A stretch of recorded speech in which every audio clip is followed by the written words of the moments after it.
Radhe Radhe everyone, आप सभी का बहुत बहुत स्वागत है। नवरात्रि की आप सभी को बहुत बहुत शुभकामनाएं। नवरात्रि के 9 दिनों में माँ दुर्गा को कौन सी ऐसी चीजें हैं जिनका भोग लगाने से माँ दुर्गा प्रसन्न होती हैं, इस वीडियो में मैं आप सबके साथ शेयर करने वाली हूँ। बहुत ही बेसिक सी 9 ऐसी चीजें हैं जिनका भोग लगाकर आप माँ दुर्गा को प्रसन्न कर सकते हैं और नवरात्रि के 9 दिनों में इन 9 भोगों को लगाया जाता है। मैं लाइन बाय लाइन सारी चीजें आपको बताऊंगी। पहले दिन कौन सा भोग लगाना है, दूसरे दिन कौन सा और तीसरे दिन कौन सा।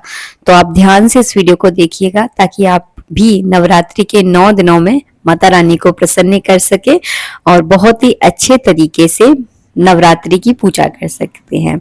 तो पहले दिन लगाया जाता है घी का, आपको भोग लगाना है। तो देखिए, पहले नवरात्रि में इस तरह से घी का भोग जो है ना माँ दुर्गा को लगाया जाता है। आप कोई भी घी ले सकते हैं। अगर आपके यहाँ गाय का घी होता है तो माँ दुर्गा की पूजा में ज्यादातर गाय के घी का ही प्रयोग होता है। अगर हो तो उसी का लगा सकते हैं।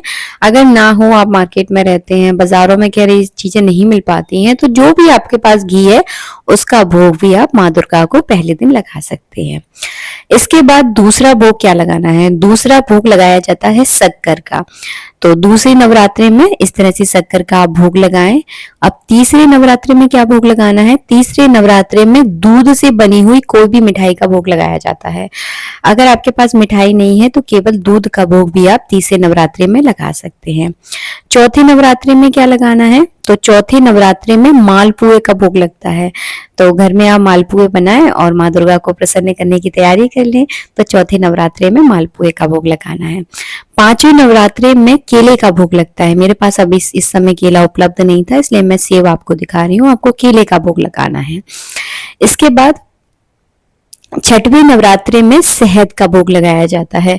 तो आप शहद एक कटोरी में लेकर ऐसे भोग लगाएं, पूरा डिब्बे से ना लगाएं, मैं तो आपको केवल दिखा रही हूँ।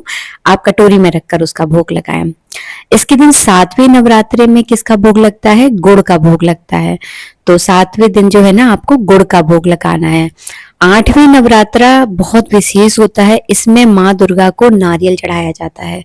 तो आठवें दिन जो है ना आप नारियल चढ़ाएं और फिर चढ़ाने के बाद जो है ना इसको फोड़ कर और फिर माता को अर्पित करें और फिर प्रसाद के रूप में सभी में जो है ना बांट दें। तो 8वां नवरात्रि में आपको नारियल का भोग लगाना है।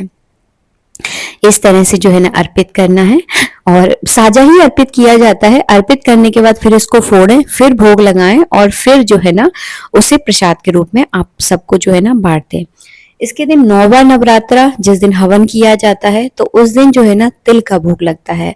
आप चाहे तो सफेद कलर की तिल का भी भोग लगा सकते हैं, आप चाहे तो काले तिल के भी भोग लगा सकते हैं। जो भी तिल आपके पास उपलब्ध है उसका भोग लगा दे, रंग कोई मैटर नहीं करता है, आप भोग लगा सकते हैं। तो 7वें नवरात्रि में आपको तिल का भोग लगाना है। आशा करती हूँ वीडियो अच्छा लगा होगा। वीडियो पसंद आया है तो प्लीज वीडियो को लाइक कीजिएगा। मिलेंगे आप सबसे नेक्स्ट वीडियो में। और ये ऐसे भोग मैंने आपको बताए हैं जिनको मैंने बहुत अच्छे से सर्च किया है और सालों से इस तरह से जो है ना माँ दुर्गा को भोग लगाया जाता है।